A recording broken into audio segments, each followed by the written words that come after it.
ਵਾਹਿਗੁਰੂ ਜੀ ਕਾ ਖਾਲਸਾ ਵਾਹਿਗੁਰੂ ਜੀ ਕੀ ਫਤਿਹ। ਮੈਂ ਤੁਹਾਡੀ ਹੋਸਟ ਨੀਲਮ ਕੌਰ ਤੇ ਮੈਂ ਟੀਵੀ 84 ਦੇ ਸਾਰੇ ਦਰਸ਼ਕਾਂ ਦਾ ਹਾਰਦਿਕ ਸਵਾਗਤ ਕਰਦੀ ਹਾਂ ਪ੍ਰੋਗਰਾਮ ਸੱਚੋ ਸੱਚ ਵਿੱਚ ਅਤੇ ਨਾਲ ਹੀ ਟੀਵੀ 84 ਦੇ ਸਾਰੇ ਦਰਸ਼ਕਾਂ ਨੂੰ ਧੰਨ ਸ਼੍ਰੀ ਗੁਰੂ ਗੋਬਿੰਦ ਸਿੰਘ ਦੇ ਪ੍ਰਕਾਸ਼ ਦਿਵਸ ਦੀਆਂ ਲੱਖ ਲੱਖ ਵਧਾਈਆਂ ਦਿੰਦੀ ਹਾਂ।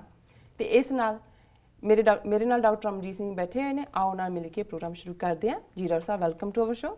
Thank you so much. ਜੀ ਡਾਕਟਰ ਸਾਹਿਬ, ਅੱਜ 5 ਜਨਵਰੀ 2015 21 ਪੋਹ ਨਾਨਕਸ਼ਾਹੀ ਸੰਮਤ 546 ਦਾ ਦਿਨ ਹੈ ਤੇ ਹੁਣ ਤੁਸੀਂ ਸਾਡੇ ਦਰਸ਼ਕਾਂ ਨੂੰ ਦੱਸੋ ਅੱਜ ਦਾ ਕੋਈ ਅਹਿਮ ਮੁੱਦਾ। ਅੱਜ 5 ਜਨਵਰੀ ਦਾ ਦਿਨ ਹੈ ਜੀ, ਜਿਹੜਾ ਕਿ ਮੂਲ ਨਾਨਕਸ਼ਾਹੀ ਕੈਲੰਡਰ 2003 ਮੁਤਾਬਕ ਦਸ਼ਮੇਸ਼ ਪਿਤਾ ਸਰਬੰਸਦਾਨੀ ਅੰਮ੍ਰਿਤ ਦੇ ਦਾਤੇ ਸਾਹਿਬ ਸ਼੍ਰੀ ਗੁਰੂ ਗੋਬਿੰਦ ਸਿੰਘ ਸਾਹਿਬ ਦਾ ਪ੍ਰਕਾਸ਼ ਦਿਵਸ ਹੈ ਜੀ। ਔਰ ਇਸ ਮੁਬਾਰਕ ਦਿਨ ਨੂੰ ਅਸੀਂ ਕਿਉਂਕਿ ਉਸੇ ਸਪਿਰਿਟ ਦੇ ਨਾਲ ਹੀ ਜਿਹੜੀ ਕਿ ਮੂਲ ਨਾਨਕਸ਼ਾਹੀ ਕੈਲੰਡਰ 'ਚ ਜਦੋਂ ਤਰੀਕਾਂ ਫਿਕਸ ਕੀਤੀਆਂ ਗਈਆਂ ਔਰ ਇਸ ਗੱਲ ਦੀ ਆਸ ਸੀ ਕਿ ਇਸ ਦੇ ਨਾਲ ਸਾਡੇ ਵੱਖਰੀ ਹੋਣ ਦਾ ਪ੍ਰਤੀਕ, ਕਿਉਂਕਿ ਸਿੱਖ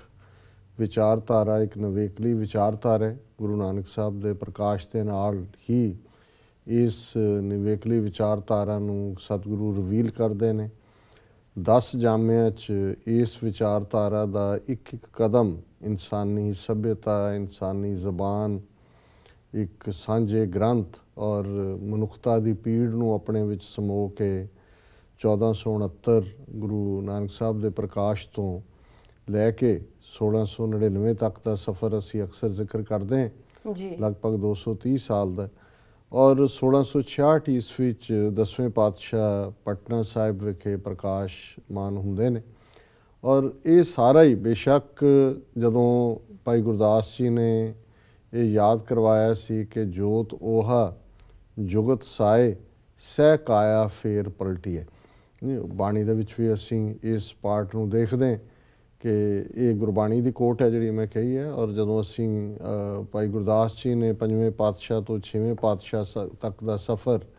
ਜਿਹੜਾ ਕਿ ਭਗਤੀ ਔਰ ਸ਼ਕਤੀ ਦਾ ਸੁਮੇਲ ਵਾਲਾ ਸਫ਼ਰ ਬਣਦਾ ਅਤੇ ਉਸ 'ਚ ਉਹਨਾਂ ਨੇ ਫਰਮਾਇਆ ਸੀ ਕਿ ਅਰਜਨ ਕਾਇਆ ਪਲਟ ਕੇ ਮੂਰਤ ਹਰਗੋਬਿੰਦ ਸਵਾਰੀ। ਕਿ ਗੁਰੂ ਅਰਜਨ ਸਾਹਿਬ ਜਿਹੜੇ ਨੇ ਉਹਨਾਂ ਨੇ ਆਪਣਾ ਸਰੀਰ ਬਦਲਿਆ ਔਰ ਗੁਰੂ ਹਰਗੋਬਿੰਦ ਸਾਹਿਬ ਦੇ ਰੂਪ 'ਚ ਆ ਕੇ ਬੈਠੇ।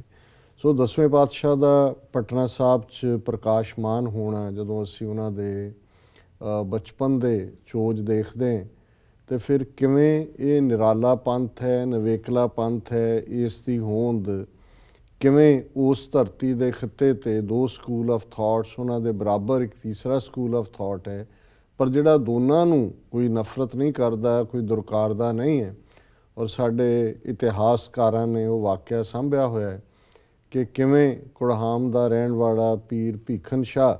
ਜਿਹੜਾ ਕਿ ਉਸ ਦਿਨ ਜਿੱਦਾਂ 10ਵੇਂ ਪਾਤਸ਼ਾਹ ਦਾ ਪ੍ਰਕਾਸ਼ ਹੁੰਦਾ ਹੈ, ਕਿਉਂਕਿ ਪਟਨਾ ਸਾਹਿਬ ਪੂਰਬ ਦੇ ਵਿੱਚ ਹੈ, ਈਸਟ ਦੇ ਵਿੱਚ ਹੈ, ਔਰ ਕਾਬਾ ਸ਼ਰੀਫ ਜਿਹੜਾ ਹੈ ਉਹ ਪੱਛਮ ਦੇ ਵਿੱਚ ਹੈ, ਵੈਸਟ 'ਚ ਹੈ। ਔਰ ਅਕਸਰ ਜਦੋਂ ਸਾਡੇ ਮੁਸਲਮਾਨ ਭਰਾ ਭਾਵੇਂ ਕਿਤੇ ਵੀ ਬੈਠੇ ਹੋਣ ਨਮਾਜ਼ ਪੜ੍ਹਦੇ ਨੇ ਅਤੇ ਮੂੰਹ ਉਹ ਮਗਰਬ ਵੱਲ ਕਰਦੇ ਨੇ, ਪੱਛਮ ਵੱਲ ਕਰਦੇ ਨੇ, ਵੈਸਟ ਵੱਲ ਮੱਕੇ ਨੂੰ ਧਿਆਨ 'ਚ ਰੱਖਦੇ। ਪਰ ਉਸ ਦਿਨ ਪੀਰ ਭੀਖਨ ਸ਼ਾਹ ਜਿਹੜੇ ਨੇ ਨਮਾਜ਼ ਪੜ੍ਹ ਕੇ ਜਿੱਧਰ ਉਹ ਪੱਛਮ ਵੱਲ ਸਿਜਦਾ ਕਰਦੇ ਨੇ, ਨਾਲ ਹੀ ਉਹ ਮਸ਼ਰਕ ਵੱਲ ਵੀ ਸਿਜਦਾ ਕਰਦੇ ਨੇ, ਪੂਰਬ ਦੇ ਵੱਲ ਵੀ। ਔਰ ਉਹਨਾਂ ਦੇ ਜਿਹੜੇ ਚੇਲੇ ਨੇ ਉਹ ਪੁੱਛਦੇ ਨੇ ਕਿ ਵੀ ਅੱਜ ਤੁਸੀਂ ਇਹ ਕੀ ਕੀਤਾ ਹੈ? ਅਤੇ ਉਹ ਕਹਿਣ ਲੱਗੇ ਵੀ ਅੱਜ ਉਸੇ ਹੀ ਅੱਲਾਹ ਤਾਲਾ ਦਾ ਜਿਹੜਾ ਇੱਕ ਬੰਦਾ ਹੈ, ਅੱਲਾਹ ਤਾਲਾ ਦਾ ਨਵਾਜ਼ਿਆ ਹੋਇਆ, ਉਹ ਪੂਰਬ ਦੇ ਵਿੱਚ ਪ੍ਰਗਟ ਹੋਇਆ। ਔਰ ਫਿਰ ਅਸੀਂ ਦੇਖਦੇ ਹਾਂ ਕਿ ਉਹ ਜਦੋਂ ਤੱਕ ਲੰਬਾ ਸਫ਼ਰ ਕਰਕੇ ਪਟਨਾ ਸਾਹਿਬ ਪਹੁੰਚਦੇ ਨੇ, 10ਵੇਂ ਪਾਤਸ਼ਾਹ ਕੁਛ ਮਹੀਨਿਆਂ ਦੇ ਨੇ ਰਿੜਨ ਲੱਗਦੇ ਨੇ। ਔਰ ਉਹਦੇ ਮਨ 'ਚ ਜਦੋਂ ਨੇੜੇ ਜੇ ਆਉਂਦਾ ਹੈ ਭੀਖਨ ਸ਼ਾਹ, ਤਾਂ ਉਸ 'ਤੇ ਖਿਆਲ ਆਉਂਦਾ ਹੈ ਕਿ ਇਹ ਜਿਹੜੇ ਨਵੇਂ ਪ੍ਰਕਾਸ਼ਮਾਨ ਹੋਏ ਨੇ ਅੱਲਾ ਦਾ ਜਿਹੜਾ ਜ਼ਹੂਰ ਹੈ, ਇਹ ਹਿੰਦੂਆਂ ਨੂੰ ਜ਼ਿਆਦਾ ਪਿਆਰ ਕਰਨਗੇ, ਮੁਸਲਮਾਨਾਂ ਨੂੰ ਕਰਨਗੇ ਕਿਵੇਂ? ਕਿਤੇ ਨਾ ਕਿਤੇ ਜਿਹੜੇ ਮਿਸਟਿਕ ਹੁੰਦੇ ਨੇ, ਜਿੰਨੇ ਮਰਜ਼ੀ ਪੁੱਜੇ ਹੋਏ ਜਾਂ ਪੁੱਗੇ ਹੋਏ ਵੀ ਹੋਣ, ਉਹਨਾਂ 'ਚ ਵੀ ਸ਼ੰਕਾ ਆਉਂਦੀ ਹੈ ਅਤੇ ਉਹ 2 ਮਿੱਟੀ ਦੇ ਕੁੱਜੇ ਲੈਂਦਾ ਹੈ, ਇੱਕ ਦੇ ਵਿੱਚ ਪਾਣੀ, ਇੱਕ ਦੇ ਵਿੱਚ ਦੁੱਧ, ਅਤੇ ਉਹ ਆਪਣੇ ਮਨ ਦੇ ਵਿੱਚ ਇੱਕ ਕੁੱਜੇ ਨੂੰ ਇਸਲਾਮ, ਇੱਕ ਨੂੰ ਹਿੰਦੂ ਥਾਟ ਦੇ ਨਾਲ ਰੱਖਦਾ। ਔਰ ਜਿਉਂ ਹੀ ਉਹ ਪਹੁੰਚਦਾ ਹੈ, ਚੇਚਾ ਮਾਤਾ ਜੀ ਬਾਹਰ ਜਿਹੜੇ ਨੇ ਬਾਲਾ ਪ੍ਰੀਤਮ ਦੇ ਦਰਸ਼ਨ ਕਰਵਾਉਣ ਲਈ ਲਿਆਉਂਦੇ ਨੇ ਅਤੇ ਉਹ ਉਹਨਾਂ ਦੇ ਸਾਹਮਣੇ ਦੋਵੇਂ ਕੁੱਜੇ ਰੱਖ ਦਿੰਦੇ ਤੇ ਦਸਵੇਂ ਪਾਤਸ਼ਾਹ ਜਿਹੜੇ ਬਾਲਕ ਰੂਪ 'ਚ ਉਹਨਾਂ ਦੋਨਾਂ ਦੇ ਉੱਤੇ ਹੀ ਆਪਣਾ ਇੱਕ ਇੱਕ ਹੱਥ ਰੱਖ ਦਿੰਦੇ ਨੇ। ਜਿਹੜਾ ਸੁਨੇਹਾ ਹੈ ਕਿ ਭਾਈ ਇੱਥੇ ਜਿਹੜਾ ਉਹ ਸਟੈਂਪ ਮੈਟਰ ਨਹੀਂ ਕਰਦੀ, ਇੱਥੇ ਤਾਂ ਉਹੀ ਜਵਾਬ ਕਦੇ ਜਿਹੜਾ ਗੁਰੂ ਨਾਨਕ ਸਾਹਿਬ ਨੇ ਦਿੱਤਾ ਸੀ ਕਿ ਪੁੱਛਣ ਖੋਲ ਕਿਤਾਬ ਨੂੰ, ਹਿੰਦੂ ਵੱਡਾ ਕਿ ਮੁਸਲਮਾਨ ਹੋਈ, ਬਾਬਾ ਆਖੇ ਹਾਜੀਆਂ ਸ਼ੁਭ ਅਮਲਾਂ ਬਾਝੋਂ ਦੋਨੋਂ ਰੋਈ। ਔਰ ਫਿਰ ਉਹਨਾਂ ਦੋਨਾਂ ਹੀ ਕੁੱਜਿਆਂ ਨੂੰ ਉਹ ਹੱਥ ਮਾਰ ਕੇ ਰੋੜ ਦਿੰਦੇ ਨੇ ਔਰ ਦੂਰ ਵਿੱਥ 'ਤੇ ਜਾ ਕੇ ਦੁੱਧ ਔਰ ਪਾਣੀ ਆਪਸ ਦੇ ਵਿੱਚ ਮਿਲ ਜਾਂਦੇ ਨੇ। ਔਰ ਇਹ ਉਸ ਖਾਲਸੇ ਦਾ ਸੂਚਕ ਹੈ ਕਿ ਜਿਹੜਾ ਕਿਸੇ ਵੀ ਕੈਦ ਤੋਂ ਆਜ਼ਾਦ ਹੈ, ਜਿਸ ਦੇ ਵਿੱਚ ਕੋਈ ਤਫਰਕਾ ਨਹੀਂ ਹੈ, ਕੋਈ ਕਿਸੇ ਦੇ ਨਾਲ ਰੰਗ ਭੇਦ ਨਹੀਂ ਹੈ, ਕੋਈ ਨਸਲ ਭੇਦ ਨਹੀਂ ਹੈ। ਔਰ ਜਦੋਂ ਅਸੀਂ ਦਸਵੇਂ ਪਾਤਸ਼ਾਹ ਦੀ ਬਾਣੀ ਦੇਖਦੇ ਹਾਂ ਤਾਂ ਇਹ ਕੋਟ ਉਹਨਾਂ ਦੀ ਬਾਣੀ ਦੀ ਹੈ, ਮਾਨਸ ਕੀ ਜਾਤ ਸਭ ਹੈ ਇੱਕ ਹੈ ਪਹਿਚਾਨ ਬੋ, ਕਿ ਭਾਈ ਸਾਰੀ ਹਿਊਮਨ ਰੇਸ। ਔਰ ਇਹ ਤੁਸੀਂ ਜਦੋਂ ਅਸੀਂ ਅੱਜ 349ਵਾਂ ਜਿਹੜਾ ਉਹਨਾਂ ਦਾ ਪ੍ਰਕਾਸ਼ ਦਿਨ ਮਨਾ ਰਹੇ ਤੇ 350 ਸਾਲ ਪਹਿਲਾਂ ਦਾ ਦੁਨੀਆ ਦਾ ਅੱਜ ਬੜਾ ਵਿਕਸਿਤ ਖਿੱਤਾ ਹੈ ਯੂਰਪ ਜਾਂ ਅਮਰੀਕਾ, ਤੇ ਤੁਸੀਂ 350 ਸਾਲ ਪਹਿਲਾਂ ਦੀ ਇਹਨਾਂ ਦੀ ਹਿਸਟਰੀ ਕੱਢ ਕੇ ਦੇਖ ਲਓ ਕਿ ਇਹਨਾਂ 'ਚ ਮਾਨਸ ਕੀ ਜਾਤ ਦਾ ਕਿਹੜਾ ਕਾਨਸੈਪਟ ਸੀ। ਕਿਉਂਕਿ ਜਦੋਂ ਅਸੀਂ ਦੇਖਦੇ ਹਾਂ ਕਿ ਸਲੇਵਰੀ ਜਿਹੜੀ ਹੈ ਉਹ ਕਿਸ ਹੱਦ ਤੱਕ 1860ਵਿਆਂ ਦੇ ਵਿੱਚ ਜਾ ਕੇ ਅਮਰੀਕਾ ਦੇ ਵਿੱਚ ਅਬਰਾਹਿਮ ਲਿੰਕਨ ਨੇ ਜਿਹੜੀ ਹੈ ਸਲੇਵਰੀ ਨੂੰ ਖ਼ਤਮ ਕੀਤਾ, ਲੇਕਿਨ ਉਹ ਵੀ ਹਥਿਆਰੇ ਦੀਆਂ ਗੋਲੀਆਂ ਦਾ ਨਿਸ਼ਾਨਾ ਬਣਿਆ ਇਸ ਦੇ ਲਈ। ਔਰ ਲਗਭਗ ਉਸੇ ਸਮੇਂ 'ਚ ਹੀ ਮੈਂ ਇੱਕ ਦਿਨ ਜਿਹੜੀ ਇੱਥੇ ਬੜੀ ਰੇਸਿਸਟ ਪਾਰਟੀ ਹੈ ਕੂ ਕਲਕਸ ਕਲੈਨ ਜਿਹੜਾ ਗਰੁੱਪ ਹੈ, ਬਿਲਕੁਲ ਵਾਈਟ ਮੈਨ ਜਿਹੜੇ ਗੋਰਿਆਂ ਦੀ ਸੁਪਰੇਮੇਸੀ ਯਕੀਨ ਰੱਖਦੇ ਨੇ, ਸੋ ਇਹਨਾਂ ਦਾ ਜਨਮ ਉਦੋਂ ਕੀ ਹੋ ਜਾਂਦਾ ਹੈ। ਸੋ ਜਿਹੜਾ ਅੱਜ ਵੀ ਇੱਕ ਵੱਡੇ ਹਿੱਸੇ ਦੇ ਵਿੱਚ ਜਿਹੜਾ ਥਾਟ ਹੈ ਰੇਸਿਜ਼ਮ ਦੇ ਹਵਾਲੇ ਨਾਲ ਉਹ ਬਰਾਬਰ ਮੇਨਟੇਨਡ ਹੈ, ਲੇਕਿਨ ਉਹ ਖਿੱਤਾ ਜਿਸ ਦੇ ਉੱਤੇ ਸਦੀਆਂ ਤੋਂ ਰਾਜ ਉਸ ਵੇਲੇ ਚੱਲ ਰਿਹਾ ਸੀ, ਉਸ ਵੇਲੇ ਮੁਗਲ ਜਿਹੜੇ ਨੇ ਉਹ ਬਾਦਸ਼ਾਹ ਸਨ ਦਿੱਲੀ ਦੇ, ਲੇਕਿਨ ਉਸ ਗੁਲਾਮ ਧਰਤੀ ਦੇ ਉੱਤੇ ਉਸ ਬਿਲਕੁਲ ਜਿਸ ਹਿੰਦੂ ਸੁਸਾਇਟੀ ਦਾ ਉੱਥੇ ਬੋਲਬਾਲਾ ਰਿਹਾ ਹੈ ਗਿਣਤੀ ਦੇ ਪੱਖੋਂ ਵੀ 4000 ਸਾਲ ਤੋਂ, ਜਿਸ ਵਿਚਾਰਧਾਰਾ ਨੇ ਜ਼ਾਤ ਪਾਤੀ ਸਿਸਟਮ ਦਿੱਤਾ ਹੋਇਆ ਸਮਾਜ ਨੂੰ ਕਿ ਜਨਮ ਤੋਂ ਹੀ ਕੋਈ ਬ੍ਰਾਹਮਣ ਕਸ਼ਤਰੀ ਵੈਸ਼ ਸ਼ੂਦਰ ਹੈ ਜੀ, ਉੱਥੇ ਇਹ ਆਵਾਜ਼ ਕਿ ਮਾਨਸ ਕੀ ਜਾਤ ਸਭ ਹੈ ਇੱਕ ਹੈ ਪਹਿਚਾਨ ਬੋ, ਬੇਸ਼ੱਕ ਵਿਚਾਰਧਾਰਾ ਗੁਰੂ ਨਾਨਕ ਸਾਹਿਬ ਦੀ ਹੈ ਕਿ ਸਾਹਿਬ ਮੇਰਾ ਇੱਕੋ ਹੈ ਭਾਈ ਇੱਕੋ ਹੈ, ਪਰ ਇਹ ਜਿਹੜੀ ਸਪਸ਼ਟਤਾ ਦੇ ਨਾਲ ਉਹ ਮਨੁੱਖ ਜਿਨ੍ਹਾਂ ਨੂੰ ਉਸ ਸਮਾਜ ਨੇ ਨਿਮਾਣੇ ਨਿਤਾਣੇ ਬਣਾਇਆ ਹੋਇਆ ਸੀ ਉਹਨਾਂ ਨੂੰ ਐਮਪਾਵਰ ਕਰਨਾ। ਜੇ ਗੁਰੂ ਨਾਨਕ ਸਾਹਿਬ ਨੇ ਸਦੀਆਂ ਤੋਂ ਲਤਾੜੀ ਹੋਈ ਔਰਤ ਜ਼ਾਤ ਨੂੰ, ਜਿਸ ਨੂੰ ਹਰ ਧਰਮ ਨੇ ਬੜਾ ਘਟੀਆ ਮੰਨਿਆ, ਨਰਕਦੁਆਰੀ ਕਿਹਾ, ਅਧਿਆਤਮ ਦੀ ਦੁਨੀਆ ਦੀ ਰੁਕਾਵਟ ਮੰਨਿਆ, ਤੇ ਗੁਰੂ ਨਾਨਕ ਸਾਹਿਬ ਨੇ ਜਿਹੜਾ ਸੋ ਕਿਉ ਮੰਦਾ ਆਖੀ ਹੈ ਜਿਤ ਜੰਮੇ ਰਾਜਾਨ ਦੇ ਨਾਲ ਉਹ ਵਡਿਆਈ ਦਿੱਤੀ ਸੀ, ਤੇ ਦਸਵੇਂ ਪਾਤਸ਼ਾਹ ਨੇ ਉਹਨਾਂ ਨੂੰ ਕੌਰ ਪ੍ਰਿੰਸ ਸ਼ਹਿਜ਼ਾਦੀ ਕਰਕੇ ਨਵਾਜਿਆ ਔਰ ਉਸ ਦੇ ਗਾਤਰੇ ਕਿਰਪਾਨ ਪਾਈ। ਜਦੋਂ ਅਸੀਂ 5 ਕਕਾਰਾਂ ਦਾ ਜਿਹੜਾ ਕਿ ਸਿੰਘ ਨੇ, ਕੌਰ ਹੈ, ਸਿੰਘ ਸਿੰਘਣੀ ਹੈ, ਉਹਨਾਂ ਦੇ ਲਈ 5 ਕਕਾਰ ਨੇ, ਸੋ ਜਿਸ ਦੇ ਗਾਤਰੇ ਕਿਰਪਾਨ ਹੈ ਉਹ ਤਾਂ ਅਬਲਾ ਨਹੀਂ ਹੈ ਜੀ। ਕਿੱਥੇ ਤਾਂ ਸ਼ਬਦ ਔਰਤ ਲਈ ਅਬਲਾ ਸੀ ਕਿ ਬਈ ਇਹਦੇ 'ਚ ਬਲ ਨਹੀਂ ਹੈ, ਪਰ ਇੱਥੇ ਗੁਰੂ ਨੇ ਉਸ ਨੂੰ ਸ਼ਹਿਜ਼ਾਦੀ ਬਣਾਇਆ ਔਰ ਉਸ ਦੇ ਗਾਤਰੇ ਕਿਰਪਾਨ ਪਾਈ ਹੈ। ਹੁਣ ਜਦੋਂ ਅਸੀਂ ਦਸਵੇਂ ਪਾਤਸ਼ਾਹ ਦਾ ਸਮੁੱਚਾ ਜੀਵਨ ਦੇਖਦੇ ਹਾਂ, ਲਗਭਗ 42 ਸਾਲ ਦੇ ਕਰੀਬ, 41 ਸਾਲ 9 ਮਹੀਨੇ ਕੁਛ ਦਿਨ ਬਣਦੀ ਹੈ ਉਹਨਾਂ ਦੀ ਦੁਨਿਆਵੀ ਉਮਰ, ਅਦਰਵਾਈਜ਼ ਤਾਂ ਜਿਹੜੀ ਗੁਰੂ ਜੋਤ ਹੈ ਉਹ ਤਾਂ ਨਿਰੰਕਾਰ 'ਚੋਂ ਆਉਂਦੀ ਹੈ, ਨਿਰੰਕਾਰ 'ਚ ਲੀਨ ਹੋ ਜਾਂਦੀ ਹੈ। ਇਹ ਤਾਂ ਸਾਡੀਆਂ ਅੱਖਾਂ ਜਾਂ ਤੁਸੀਂ ਇਤਿਹਾਸਕ ਨੁਕਤੇ ਤੋਂ ਗੱਲ ਕਰਨ ਦੇ ਲਈ ਇਸ ਏਜ ਫੈਕਟਰ ਨੂੰ ਮੈਂਸ਼ਨ ਕਰ ਦਿਓ, ਪਰ ਜੇ ਅਸੀਂ ਆਪਣੀ ਹਯਾਤੀ ਦੀ ਜ਼ਿੰਦਗੀ ਜਾਂ ਹਯਾਤੀ ਦੀਆਂ ਅੱਖਾਂ ਦੇ ਨਾਲ, ਦੁਨਿਆਵੀ ਅੱਖਾਂ ਦੇ ਨਾਲ ਦੇਖੀਏ ਕਿ 42 ਸਾਲ ਦੀ ਉਮਰ 'ਚ ਕਿੰਨੇ ਵੱਡੇ ਕੰਮ ਸਤਿਗੁਰੂ ਨੇ ਕੀਤੇ ਨੇ, ਔਰ ਉਹਨਾਂ ਦਾ ਜੀਵਨ ਅੱਜ ਸਾਡੇ ਜੀਵਨ ਦੇ ਵਿੱਚ ਕੋਈ ਛੋਟੀ ਜਿਹੀ ਰੁਕਾਵਟ ਆ ਜਾਏ, ਕੋਈ ਘਰੇਲੂ ਆਰਥਿਕ ਤੰਗਦਸਤੀ ਹੋਏ, ਕੋਈ ਬੱਚਿਆਂ ਦੇ ਹੱਥੋਂ ਪਰੇਸ਼ਾਨੀ ਹੋਏ, ਕੋਈ ਨੌਕਰੀ ਜਾਣ ਦਾ ਹੋਏ, ਕੋਈ ਹੋਰ ਬਿਮਾਰੀ ਹੋਏ, ਅਸੀਂ ਕਿਸ ਕਦਰ ਹਿੱਲ ਜਾਂਦੇ ਹਾਂ, ਕਿਸ ਕਦਰ ਸਾਡਾ ਸਾਰਾ ਜਿਹੜੀ ਦਿਨਚਰਿਆ ਉਹ ਪ੍ਰਭਾਵਿਤ ਹੁੰਦੀ ਹੈ। ਤੇ ਇੱਥੇ ਅਸੀਂ ਦੇਖਦੇ ਹਾਂ ਕਿ ਜਦੋਂ ਦਸਵੇਂ ਪਾਤਸ਼ਾਹ ਦਾ ਪ੍ਰਕਾਸ਼ ਹੁੰਦਾ ਹੈ, ਉਹਨਾਂ ਦੇ ਪਿਤਾ ਕੋਲ ਨਹੀਂ ਨੇ ਕਿਉਂਕਿ ਉਹਨਾਂ ਦਾ ਪ੍ਰਕਾਸ਼ ਪਟਨਾ ਸਾਹਿਬ ਹੈ ਔਰ ਗੁਰੂ ਤੇਗ ਬਹਾਦਰ ਸਾਹਿਬ ਅਸਾਮ ਦੇ ਵਿੱਚ ਸਨ ਪ੍ਰਚਾਰ ਦੌਰੇ ਦੇ ਲਈ, ਸਿੱਖੀ ਦੀ ਗੱਲ ਲਈ, ਪਰਿਵਾਰ ਨੂੰ ਪਿੱਛੇ ਛੱਡ ਗਏ। ਔਰ ਜਦੋਂ ਅਸਾਮ 'ਚ ਨੇ ਨੌਵੇਂ ਪਾਤਸ਼ਾਹ, ਪੰਜਾਬ ਦੇ ਵਿੱਚ ਜੋ ਹਾਲਾਤ ਬਦਲ ਰਹੇ ਨੇ, ਦਿੱਲੀ ਦੇ ਵਿੱਚ ਔਰੰਗਜ਼ੇਬ ਕਿਸ ਕਿਸਮ ਦੀਆਂ ਨੀਤੀਆਂ ਪੰਜਾਬ ਜਾਂ ਕਸ਼ਮੀਰ 'ਚ ਲਾਗੂ ਕਰ ਰਿਹਾ, ਤੇ ਗੁਰੂ ਤੇਗ ਬਹਾਦਰ ਸਾਹਿਬ ਫਿਰ ਪਟਨਾ ਸਾਹਿਬ ਨਹੀਂ ਆਉਂਦੇ, ਸਿੱਧੇ ਅਸਾਮ ਤੋਂ ਅਨੰਦਪੁਰ ਸਾਹਿਬ ਪਹੁੰਚ ਜਾਂਦੇ ਨੇ ਔਰ ਪਰਿਵਾਰ ਨੂੰ ਉੱਥੇ ਆਉਣ ਦੀ ਹਦਾਇਤ ਕਰ। ਸੋ ਪਹਿਲੇ 5 ਸਾਲ ਦਸਵੇਂ ਪਾਤਸ਼ਾਹ ਆਪਣੀ ਮਾਂ, ਆਪਣੇ ਮਾਮਾ ਜੀ ਕਿਰਪਾਲ ਚੰਦ ਔਰ ਜਿਹੜੇ ਨੇ ਪਟਨਾ ਦੀ ਸੰਗਤ ਦੇ ਨਾਲ, ਔਰ ਪਟਨਾ ਸਾਹਿਬ 'ਚ ਬਹੁਤ ਸਾਰੇ ਗੁਰਦੁਆਰੇ ਉਹਨਾਂ ਦੀ ਬਾਲ ਲੀਲਾ ਦੇ ਨਾਲ ਸੰਬੰਧਿਤ, ਕਿ ਕਿਵੇਂ ਜਿਹੜਾ ਗੁਰੂ ਤੇ ਕਲਗੀਧਰ ਪਾਤਸ਼ਾਹ ਦਾ ਤੇਜ ਹੈ, ਪ੍ਰਤਾਪ ਹੈ, ਉਹ ਬਚਪਨ ਰੂਪ ਦੇ ਵਿੱਚ ਹੀ ਉਹ ਬੱਚਿਆਂ ਨੂੰ ਵੀ ਜਿਹੜਾ ਜਦੋਂ ਇਕੱਠੇ ਕਰਕੇ ਖੇਡਦੇ ਨੇ ਔਰ ਉਹਨਾਂ ਨੂੰ ਇਹ ਹਦਾਇਤ ਕਰਦੇ ਨੇ ਵੀ ਕੋਈ ਨਵਾਬ, ਕੋਈ ਖੱਬੀ ਖਾਨ, ਕੋਈ ਲੰਘੇ ਕਦੇ ਝੁੱਕ ਕੇ ਸਲਾਮ ਨਹੀਂ ਕਰਨੀ ਕਿਸੇ ਨੂੰ, ਇਹ ਅਸੀਂ ਕਿਸੇ ਦੇ ਗੁਲਾਮ ਨਹੀਂ, ਅਸੀਂ ਸਿਰਫ ਰੱਬ ਦੇ ਅੱਗੇ ਝੁਕਣਾ ਹੈ, ਹੋਰ ਕਿਸੇ ਦੇ ਅੱਗੇ ਨਹੀਂ ਜੀ। ਹੁਣ 5 ਸਾਲ ਦੀ ਉਮਰ 'ਚ ਅਨੰਦਪੁਰ ਸਾਹਿਬ ਆਉਂਦੇ ਨੇ, ਲਗਭਗ 4 ਸਾਲ ਉਹ ਆਪਣੇ ਪਿਤਾ ਦਾ ਪਿਆਰ ਮਾਣਦੇ ਨੇ, ਤੇ ਫਿਰ ਕਸ਼ਮੀਰੀ ਪੰਡਤਾਂ ਦੀ ਕਹਾਣੀ ਤੋਂ ਅਸੀਂ ਵਾਕਿਫ ਹਾਂ ਕਿ ਉਦੋਂ ਦਸਵੇਂ ਪਾਤਸ਼ਾਹ 9 ਸਾਲ ਦੀ ਉਮਰ 'ਚ ਨੇ ਜਦੋਂ ਕਿ ਉਹ ਆਪਣੇ ਪਿਤਾ ਨੂੰ ਜਿਹੜਾ ਸ਼ਹਾਦਤ ਦੇ ਲਈ ਪ੍ਰਪੋਜ਼ ਕਰ। ਇਹ ਨਹੀਂ ਹੈ ਵੀ ਗੁਰੂ ਤੇਗ ਬਹਾਦਰ ਸਾਹਿਬ ਨੂੰ ਪਤਾ ਨਹੀਂ ਸੀ ਕਿ ਕੀ ਕਰਨਾ ਹੈ ਜੀ, ਲੇਕਿਨ ਇਹ ਦੇਖਣ ਦੇ ਲਈ ਕਿ ਉਹਨਾਂ ਨੂੰ ਵੀ ਪਤਾ ਹੈ ਵੀ ਔਰੰਗਜ਼ੇਬ ਦੇ ਨਾਲ ਟੱਕਰ ਲੈਣਾ ਸੌਖੀ ਗੱਲ ਨਹੀਂ ਹੈ, ਪਰਿਵਾਰ ਦੀਆਂ ਜ਼ਿੰਮੇਵਾਰੀਆਂ ਕੀ ਹੋਣਗੀਆਂ, ਬੱਚਾ ਛੋਟਾ ਹੈ, ਕਿਵੇਂ ਇਹ ਸਾਰੀ ਰਿਸਪੌਂਸਿਬਿਲਟੀ ਨੂੰ ਲੈਣਗੇ।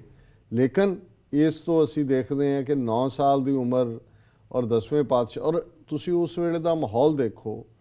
ਜਦੋਂ ਤੱਕ ਗੁਰੂ ਤੇਗ ਬਹਾਦਰ ਸਾਹਿਬ ਦੀ ਸ਼ਹਾਦਤ ਹੋ ਜਾਂਦੀ ਹੈ ਹੋਰ ਵੀ ਦੁਸ਼ਮਣੀ ਦਾ ਮਾਹੌਲ ਬਣ ਜਾਂਦਾ ਹੈ, ਔਰ ਲਗਭਗ ਇਸ ਕਿਸਮ ਦੀ ਹੌਸਟਿਲਿਟੀ ਹੈ ਕਿ ਜਿਹੜੇ ਪਹਾੜੀ ਰਾਜੇ ਨੇ, 22 ਧਾਰ ਦੇ ਪਹਾੜੀ ਰਾਜੇ, ਉਹ ਸਭ ਤੋਂ ਵੱਡੇ ਦੁਸ਼ਮਣ ਜਿਨ੍ਹਾਂ ਦੇ ਪਿਓ ਨੂੰ, ਕਹਿਲੂਰ ਰਿਆਸਤ ਦੇ ਨੂੰ, ਉਹਦੇ ਭੀਮ ਚੰਦ ਦੇ ਪਿਓ ਨੂੰ ਉੱਥੋਂ ਗਵਾਲੀਅਰ ਦੇ ਕਿਲੇ 'ਚੋਂ 6ਵੇਂ ਪਾਤਸ਼ਾਹ ਛਡਾ ਕੇ ਲਿਆਏ ਸੀ 52 ਰਾਜਿਆਂ ਦੇ ਨਾਲ, ਔਰ ਉਹਨਾਂ ਨੂੰ ਪੈਸੇ ਦੇ ਕੇ ਜ਼ਮੀਨ ਲੈ ਕੇ ਉਹਨਾਂ ਦੇ ਰਿਕੁਐਸਟ ਦੇ ਉੱਤੇ ਚੱਕ ਨਾਨਕੀ ਵਸਾਇਆ, ਕਿਉਂਕਿ ਇਹ ਸਾਰਾ ਕਹਿਲੂਰ ਰਿਆਸਤ ਦਾ ਹਿੱਸਾ ਸੀ।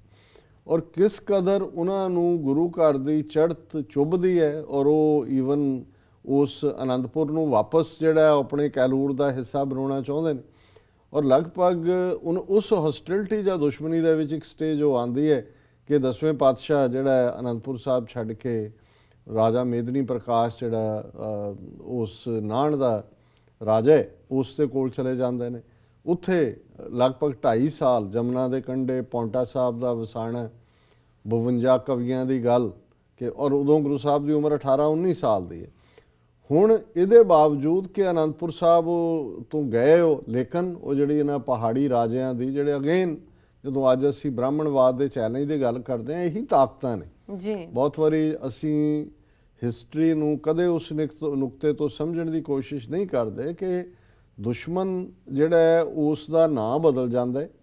ਔਰ ਖ਼ਾਸ ਤੌਰ ਤੇ ਜਦੋਂ ਅਸੀਂ ਅੱਜ ਹਿੰਦੂਤਵਾਦ ਦੀ ਉਸ ਜ਼ੁਲਮੀ ਰਾਜਨੀਤੀ ਦਾ ਸ਼ਿਕਾਰ ਹੈ, ਤਾਂ ਫਿਰ ਸਾਨੂੰ ਦੇਖਣਾ ਪਏਗਾ ਕਿ ਕਿਵੇਂ ਗੁਰੂ ਸਾਹਿਬਾਨ ਦੇ ਨਾਲ ਵੀ ਜਿਨ੍ਹਾਂ ਨੇ ਉਹਨਾਂ ਦੇ ਉੱਤੇ ਪਰਉਪਕਾਰ ਕੀਤੇ, ਗੁਰੂ ਤੇਗ ਬਹਾਦਰ ਸਾਹਿਬ 1675 ਦੇ ਵਿੱਚ ਸ਼ਹਾਦਤ ਦਿੰਦੇ ਨੇ, ਤਿਲਕ ਜੰਜੂ ਰਾਖਾ ਪ੍ਰਭ ਤੱਕ, ਤੇ ਜਿਹੜੇ ਬਾਲਾ ਪ੍ਰੀਤਮ ਉਹਨਾਂ ਦੇ ਸਪੁੱਤਰ ਨੇ, ਉਹਨਾਂ ਨਾਲ 9 ਸਾਲ ਬਾਅਦ ਜਿਹੜੇ ਨੇ ਉਹ ਪਹਾੜੀ ਰਾਜੇ 22 ਧਾਰ ਦੇ ਇਕੱਠੇ ਹੋ ਕੇ ਸਾਰੇ ਆਡਾ ਲੈਣ ਆ ਜਾਂਦੇ ਨੇ ਕਿ ਭਾਈ ਇਹ ਆਵਾਜ਼ ਦੱਬਦੇ। ਔਰ ਭੰਗਾਣੀ ਦਾ ਯੁੱਧ ਜਿਹੜਾ ਪੌਂਟਾ ਸਾਹਿਬ ਦੇ ਮੁਕਾਮ ਤੇ ਹੁੰਦਾ, ਪੌਂਟਾ ਸਾਹਿਬ ਹੈ ਉਸ ਤੋਂ ਥੋੜੀ ਦੂਰ ਭੰਗਾਣੀ ਦਾ ਮੈਦਾਨ ਹੈ ਜੀ। ਹੁਣ ਉੱਥੇ ਇੱਕ ਪਾਸੇ ਪੀਰ ਬੁੱਧੂ ਸ਼ਾਹ ਆਪਣੇ 3-4 ਬੇਟਿਆਂ 600-700 ਮਰੀਦਾਂ ਦੇ ਨਾਲ ਆਉਂਦਾ ਗੁਰੂ ਸਾਹਿਬ ਵੱਲੋਂ, ਤੇ ਉਹਨਾਂ ਦੇ ਨਾਲ 22 ਧਾਰ ਦੀਆਂ ਕੰਬਾਈਨਡ ਫੋਰਸਿਸ ਨੇ, 400 ਪਠਾਨ ਜਿਹੜੇ ਗੁਰੂ ਸਾਹਿਬ ਨੇ ਰੱਖੇ ਸੀ ਆਪਣੀ ਫੌਜ ਦੇ ਵਿੱਚ ਪੀਰ ਬੁੱਧੂ ਸ਼ਾਹ ਦੇ ਕਹਿਣ ਤੇ, ਉਹ ਵੀ ਉਹਨਾਂ ਨੂੰ ਜੁਆਇਨ ਕਰ ਜਾਂਦੇ ਨੇ। 100 ਪਠਾਨ ਆਪਣੇ ਲੀਡਰ ਦੇ ਨਾਲ ਗੁਰੂ ਸਾਹਿਬ ਦੇ ਰੂਬਰੂ ਰਹਿੰਦੇ ਨੇ, ਔਰ ਉਹ ਇੱਕ ਪਹਿਲੀ ਜੰਗ ਹੈ ਜਿਹਦੇ 'ਚ ਕਿ ਇੱਕ ਪਾਸੇ ਸਿੱਖਾਂ ਮੁਸਲਮਾਨਾਂ ਦਾ ਖੂਨ ਸਾਂਝੇ ਤੌਰ ਤੇ ਡੁੱਲਦਾ ਹੈ ਉਹਨਾਂ ਅਕਿਰਤ ਕਣ ਪਹਾੜੀ ਰਾਜਿਆਂ ਦੇ, ਹਿੰਦੂ ਰਾਜਿਆਂ ਦੇ, 22 ਧਾਰ ਦੇ, ਉਹਨਾਂ ਦੀਆਂ ਨੀਤੀਆਂ ਦੇ ਖਿਲਾਫ।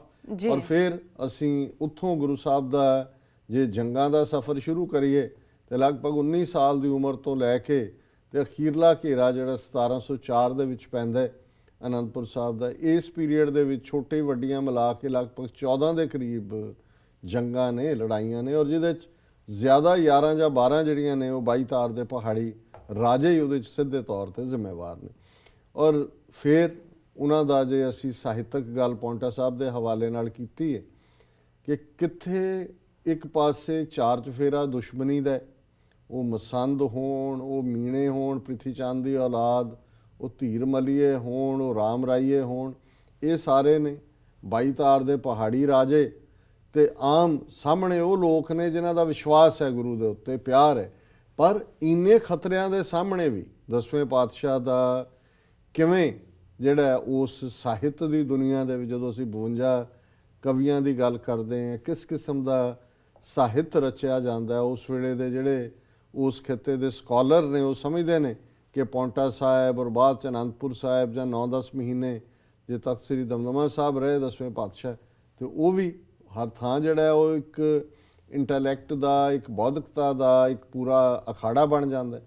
ਔਰ ਉਸ ਸਾਰੇ ਦੇ ਨਾਲ ਨਾਲ ਜਿਹੜੇ ਦੂਸਰੀਆਂ ਵੈਲਿਊਜ਼ ਨੇ ਉਹ ਬਰਾਬਰ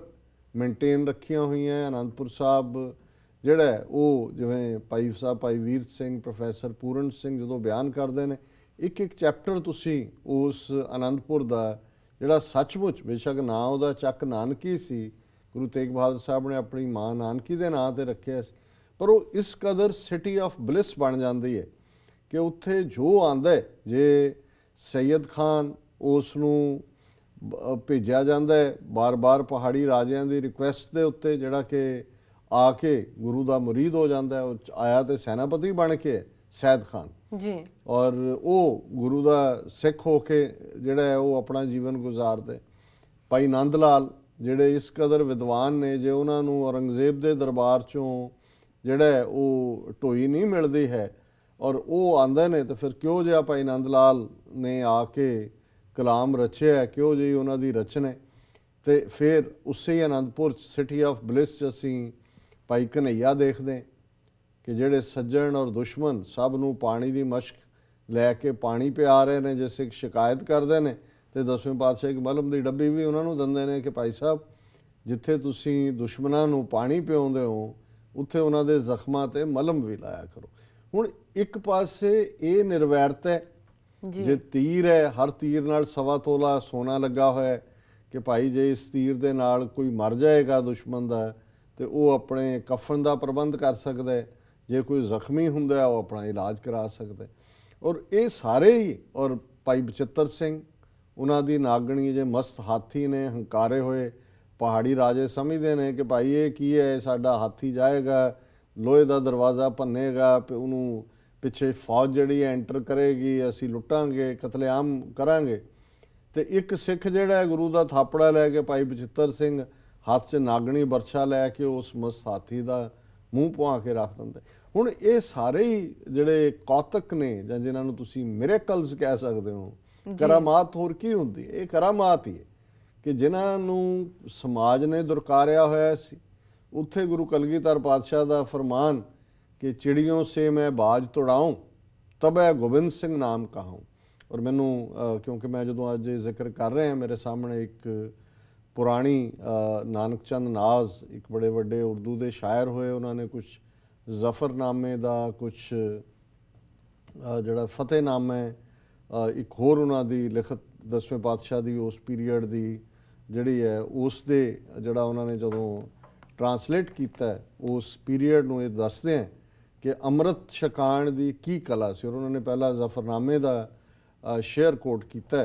ਕਿ ਮਨ ਆਂਕ ਨੂੰ ਬੇਆਫਜ਼ਾਲੇ ਪੁਰਸ਼ ਅਕਾਲ ਕੁਨਬ ਸੇ ਆਬ ਆਹਿਨ ਚੁਨਾ ਬਰਗ ਸ਼ਾਲ। ਫਿਰ ਉਹ ਹੈ ਕਿ ਪ੍ਰੋਸੈਸ ਕੀ ਹੈ, ਅੰਮ੍ਰਿਤ ਕੀ ਹੈ, ਕਿਵੇਂ ਅੰਮ੍ਰਿਤ ਨੇ ਤਬਦੀਲੀ ਕੀਤੀ। ਤੇ ਉਹਨਾਂ ਦਾ ਇਹ ਕਿਸੇ ਜ਼ਮਾਨੇ 'ਚ ਪ੍ਰਭਾਤ ਅਖਬਾਰ ਦੇ ਵਿੱਚ ਛਪਿਆ ਸੀ। ਉਹਦੇ 'ਚ ਉਹਨਾਂ ਨੇ ਕਿਹਾ ਕਿ ਜੋ ਲੋਹੇ, ਇਹ ਹੁਣ ਦਸਵੇਂ ਪਾਤਸ਼ਾਹ ਦੀ ਜ਼ਬਾਨੀ औरंगजेब ਨੂੰ ਲਿਖ, जो लोहे के बर्तन में पानी भरा तो पानी में लोहे का खंडा धरा, हिलाया जो वो खंडा मैंने ज़रा तो पानी में लोहे का जहर घुला, नज़र आए कतरे मचलते हुए, उभरते हुए और उछलते हुए, एक एक कतरा दरियाए जोशो खरोश, एक एक तूफान महशर बदोश, एक एक मौज में नहर आए इनकलाब, एक एक मौज में ज़राए आफताब, जब इन कतरों पे मैंने डाली नज़र तो देखा शजाहत का उनमें असर, हर एक कतरा जलवाए जिंदगी, हर एक कतरा में नूरता बंदगी, खवेदा हुए जिंदगी के नुकात। ये था आबे आहन के आबे हयात, इस अमृत से बरसात होने लगी, मुँह अफसर दा कलियों का धोने लगी, चमन में शगुफ्ता हुआ फूल फूल, गई मुर्दनी ताज़ा कलियों को भूल, इस अमृत से एक बूंद चिड़िया ने पी, पकड़ ली उस जुबान शाहबाज की। कि चिड़ी ने एक बूंद उदी पीती, उन्हें शाहीबाज की जुबान फाड़ ली। हुण ये करामात है कि जिन्हां दी जात, जिनकी जात वर्ण कुल माहें, सरदारी ना भई कदाहें, तिन ही को सरदार बनाऊं, तबै गोबिंद सिंह नाम का। इन गरीब सिखन को देऊं पातशाही, ये याद रखें हमारी गुरियाई। किने इतिहास दे विच एक करिश्मा करके दिखाया है कि कोई जट है, कोई खतरी है, कोई नाई है, कोई छींबा है, कोई चोर है, जिन्हों समाज ने शूदर बनाया है ब्राह्मण दे उस जात पाती सिस्टम ने। वो एक अमृत दे बाटे गुरु की तलवार की तेग के सामने आके अपना सिर रख देंगे ने, और उस अमृत दे 5 घुट जिहड़े उन्हां दे अंदर जाते हैं, 5 उन्हां दे केसां च ने, 5 उन्हां दियां अखां ते ने, और वो बदल दिंदा है सारे उस धरती दे खिते का खमीर बदल के रख देंगे ने। वो 5 गुरु के प्यारे लवड वंस जिन्हां तो गुरु आप कुर्बान होंदे ने, फिदा होंदे ने, उन्हां दे सामने नतमस्तक होके उन्हां तो अमृत लैंदे ने जी। सो आपे गुर चेला एवें नहीं किया भाई गुरदास सिंह ने कि वाहो वाहो गोबिंद सिंह आपे गुर चेला। और जदों वो कहंदे ने कि वह प्रगट्यो मर्द अगमड़ा वरियाम इकेला, वाहो वाहो गोबिंद सिंह आपे गुर चेला। कि वो अपने जे इको ही ने, वो प्रगट होए, वो मर्द, वो वरियाम, वो बहादुर, वो अकेला यूनिक, कोई उसका जिहड़ा सानी नहीं है। वह प्रगट्यो मर्द अगमड़ा वरियाम अकेला, वाहो वाहो गोबिंद सिंह आपे गुरचेला। हुण गुरचेला यही है, गुरु ने उन्हां दी मंग दे उत्ते, उन्हां दी वंगार दे उत्ते सिख आके सीस